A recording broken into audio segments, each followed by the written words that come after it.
Well, what do you know? Nikola Vucevic is still a Chicago Bull, and I'm not going to take a victory lap. I was telling you guys that this was going to happen, not because I like Vooch, not because I want to see him here, but because he's untradeable, because nobody wants him for that contract and for what the Bulls were asking for him. I told you guys he wasn't getting moved. And what do you know, man? I swear to God, I feel like I'm in a time loop movie because 30 minutes after the trade deadline, there were already idiots on Twitter who were like, well, actually, the Bulls holding on to him is a good idea because next trade deadline, he's going to be even more valuable. We can probably get a first-round pick out of him next trade deadline. This is like 4 straight years of this shit, man. You guys are dumb as hell. The dude is not tradable. He doesn't have any value. Nobody in the league wants to pay him $20 million.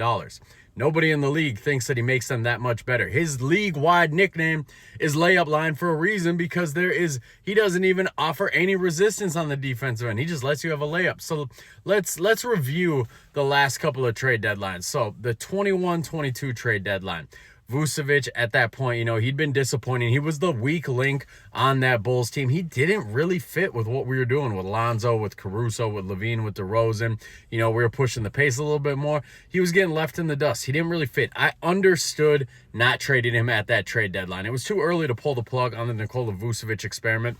The only thing I remember before the Kings made their Sabonis trade was people were trying to float like, maybe we could package him and a couple picks and try to get Sabonis, but that was never going to happen. But I understood not trading him at that trade deadline made no sense. Then we fast forward into the offseason, and that playoff run, he was dog shit in that series. Brook Lopez walked him like a dog that whole entire series, and I really thought there was a good possibility that we would trade him. I thought, we'd seen a year of him. We knew the direction we were going. Remember, at this point, we don't know that Lonzo's out for the next 2 years. We're assuming everything's all hunky-dory. He's going to be back, so I'm thinking, all right, we're going to move Vooch. We're going to get rid of him. And we didn't. We rolled into it with him and the same crew. And I kind of understood it, but the rationale, a lot of people on social media, a lot of Bulls fans, they're like, well, he's an expiring contract. So if it's not working out, we're going to be able to flip him at the trade deadline.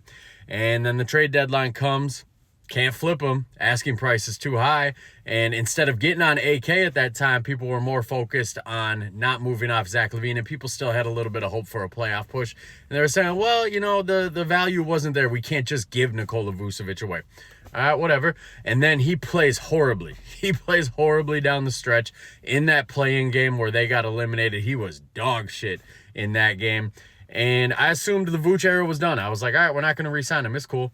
And then we re-sign him. And once again, Bulls fans, their rationale, a lot of them on Twitter, they're like, well, it's a good contract. We can trade it at the deadline if it's not going that well again. He's going to be worth a first-round pick at the trade deadline with that contract. And I was like, you motherfuckers are crazy. But then people were telling me I was crazy. So then we get to that trade deadline. Same underwhelming team. Nikola Vucevic, same underwhelming player. Last year was probably his worst year as a starter in the NBA since he became a starter. No trade comes. And once again, people, they're like, oh, well, the value wasn't there. But next year, in the offseason, when he only has 1 year left on that, or 2 years left on that deal, then he's going to be super valuable. Trust me. Offseason doesn't get traded again. People are like, well, don't worry. Come trade deadline, somebody's going to be desperate enough to trade for him. And even the last couple of weeks leading up to it, people are like, don't worry. People are going to get desperate enough. He's not going to be, we're going to get a first-round pick for him. He's not going to be a Bull. And then what do you know? The trade deadline happens. He's a Bull again. And already, like I said, people are on there. Well, next year, in the offseason and next year, he's going to be an expiring deal, so they'll get a first-round pick for him for sure. Shut the fuck up. We're not getting a first-round pick for Nikola Vucevic. At this point, we're not getting a second-round pick for Nikola Vucevic. Why would...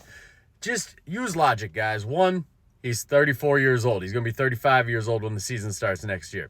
2, he plays no defense. 3, he started the season on a hot streak from 3. The last sample size, last 20 games or so, he's down to like 30% from 3. He was 0 for 4 against the Timberwolves the other night from 3. He can't shoot. He had a hot streak to start the season, but he can't shoot. He's not consistent with it. It's not going to get better next year. So, I don't know, man. I'm yelling. I'm angry. I'm agitated. It's another trade deadline where the front office sat on their hands and didn't do a goddamn thing. They got rid of Zach LaVine, and everybody assumed there was going to be a teardown. I wrote that Substack article the day after that trade happened, and I told you guys, I don't think this is a sign of them doing a teardown. I think this is a sign of them getting off the LaVine contract, saving about $10 million next year, and then keeping their pick so that when they want to make that play-in push and the pick falls to like 11 or 12, they still get to keep the pick to cover their asses, and that's exactly what the fuck happened. So I'm over this front office. I'm over the Nikola Vucevic experiment. I was at that game against the Timberwolves, and I'm telling you guys, I've seen a lot of basketball in my life. I don't know if I've ever seen worse body language from a player in person like that. I was like 5 rows up. I saw the dude. I watched him intently that whole game. I'm telling you, he don't want to be here, but he's stuck here now. So I don't know, man. I'm just frustrated. And the Bulls fans who keep clinging on to the hope that Nikola Vucevic has some sort of trade value when we have 5 straight years now of him having no trade value, you guys drive me nuts. So I don't know. Let me know in the comments what you guys think, how you feel about everything that has transpired in Bulls fandom the last month or so. It's rough out here.